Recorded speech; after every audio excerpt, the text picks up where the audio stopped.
बिस्मिल्लाहिर्रहमानिर्रहीम। अस्सलाम वालेकुम। कैसे हैं आप सब? उम्मीद करती हूँ आप सब बिल्कुल ठीक होंगे। आज की वीडियो क्लास 3 की न्यू ऑक्सफोर्ड मॉडर्न इंग्लिश पर है। और बच्चों, आज की वीडियो में मैं आपके साथ पोइम माय प्लेमेट, इसकी रीडिंग मैंने आपके साथ शेयर कर दी थी, तफसील से आपको ये पोइम एक्सप्लेन कर दी थी। आज मैं आपके साथ जो है इसकी एक्सरसाइज का सॉल्यूशन शेयर करने जा रही हूँ, तो आपने मेरी वीडियो को एंड तक देखना है। वीडियो अच्छी लगे तो लाइक कीजिएगा और चैनल को सब्सक्राइब करना तो बिल्कुल मत भूलिएगा। तो चलिए सब बच्चे पेज नंबर 58 को ओपन कर लें। सबसे पहले हमारे पास क्वेश्चन है, understand the poem, answer these questions. When does the playmate come to play? Playmate जो था, जो उसका खेल का साथी था, वो कब खेलने के लिए आता था? व्हेन इट्स रेन, जब भी बारिश होती थी। तो आप आंसर लिखेंगे इस तरह करके कुछ, the playmate come to play when it rains, जब भी बारिश होती थी तब प्लेमेट उसके साथ खेलने के लिए आता था। Does the playmate come to play when it is not raining? क्या प्लेमेट खेल का जो साथी था उसका, वो तब खेलने आता था जब बारिश नहीं हो रही होती थी? No. In what position is the playmate at all time? Playmate जो था वो हर वक्त जो है वो, यानी हर टाइम बारिश जब हो रही होती थी उस टाइम पर किस पोजीशन में खड़ा होता था? Upside down. What makes the boy feel sad? लड़के को किस चीज़ के मुतालिक बुरा महसूस होता था?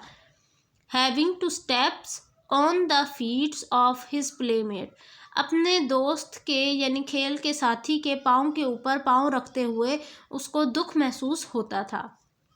Why does the speaker think the playmate lives in another land? Speaker के ख्याल में, यानी जो बोलने वाला है उसके ख्याल में प्लेमेट को क्यों ऐसा उसको लगता था कि जैसे वो किसी और दुनिया में रहता है? Because the playmate never talks to the boy, क्योंकि प्लेमेट कभी भी उससे बात नहीं करता था।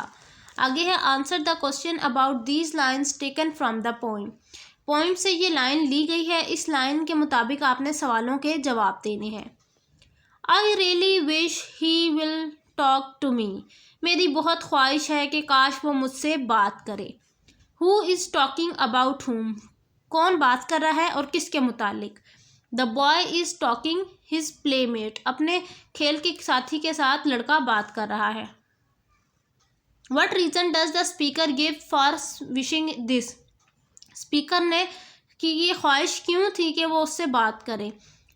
He says that his playmate is very kind, he always smile when boy smile, क्योंकि जो उसका खेल का साथी है वो, उसको लगता था कि वो जो है वो बहुत नरम दिल है, और इसके अलावा वो जब भी खुद मुस्कुराता था तो उसका जो खेल का साथी था वो भी मुस्कुराने लगता था। अब हम चलते हैं आस्किंग क्वेश्चंस के ऊपर। बेटा जी, ये हम आपकी जो ग्रामर की एक टर्म है जिसमें हम सवालिया जुमले बनाते हैं, यानी जो सेंटेंसेस हैं उनमें हम कोई सवाल पूछते हैं, जिसके लिए हम who, what, when, where, why का इस्तेमाल करते हैं। तो नीचे यहाँ देखिए क्वेश्चन नंबर 3 के अंदर एक एग्जाम्पल दी हुई है, who is the boy talking about in the poem. इस तरह करके एक सवाल बना हुआ है। वो कह रहे हैं कि आप मज़ीद और सवाल खुद भी बना सकते हैं पोइम को पढ़कर। How does the boy play with the playmate, ये एक सवाल बन सकता है, या इस तरह से कुछ बन सकता है, why does the boy have to tread upon playmate feet.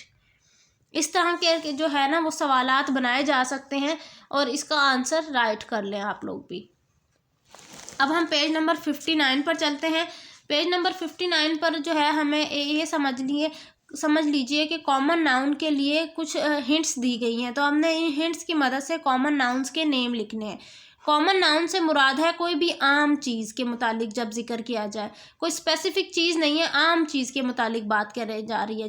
जैसे something which grow and have leaves and branches, वो चीज़ जो ज़मीन पे ग्रो होती है और उसके पत्ते और ब्रांचेस होती हैं, जड़ें होती हैं, जिसे हम क्या कहते हैं? ट्री। अब ट्री किसी स्पेसिफिक ट्री की बात नहीं हो रही। अगर स्पेसिफिक ट्री की बात होती तो हम कहते हैं ये प्रॉपर नाउन है।